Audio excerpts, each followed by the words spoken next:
Clayton ভাই dedication ফুটবলারটার অন্যরকম। আমার মনে আছে একটা ম্যাচ সুপার কাপ বেঙ্গালুরে অনুষ্ঠিত হয়েছিল, সরি ওড়িশায় অনুষ্ঠিত হয়েছিল বেঙ্গালোর ভার্সেস ইস্ট বেঙ্গল। সেই টাইমে কিন্তু ডুডু মেবি ইস্ট বেঙ্গলে ছিলেন। সেই ম্যাচটা মেবি আমার মনে পড়ছে সুভাষ ভৌমিক টেডি ছিলেন, খালিদ জামিল কোচ ছিলেন। সেই ম্যাচটায় কিন্তু ডুডু ইনজেকশন পুশ করে খেলতে নেমেছিলেন ব্যথা কাটানোর জন্য। ক্লেটন যে এই মরশুমের শুরুতেও সেরকমই কিন্তু ইনজেকশনের ফলে তার চোট থেকে রিলিফ পাওয়ার জন্য বা ব্যথাটা থেকে তাড়াতাড়ি রিলিফ পাওয়ার জন্য তিনি বিভিন্ন সময় ইনজেকশন ইউজ করেছেন।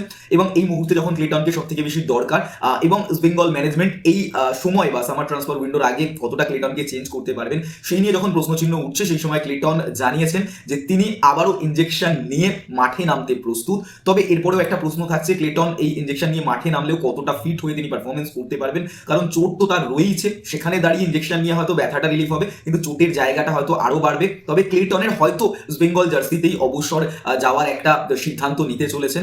সেইখানে দাঁড়িয়ে হয়তো ক্লাবের জন্য এতটা ডেডিকেশন একটা বিদেশি যেখানে এই লেভেলে গিয়ে পারফরমেন্স দিচ্ছে, বেঙ্গলের বাকি প্লেয়াররা আশা করবো এটা দেখে উজ্জীবিত হবেন এবং লাস্ট কিছু ম্যাচ হয়তো বেঙ্গলের জন্য ট্রাই করবেন দুর্দান্ত কিছু পারফরমেন্সে। দেখা যাক। তবে ক্লেটনের ডেডিকেশনে সেলুট ভাই, দুর্দান্ত ডেডিকেশন।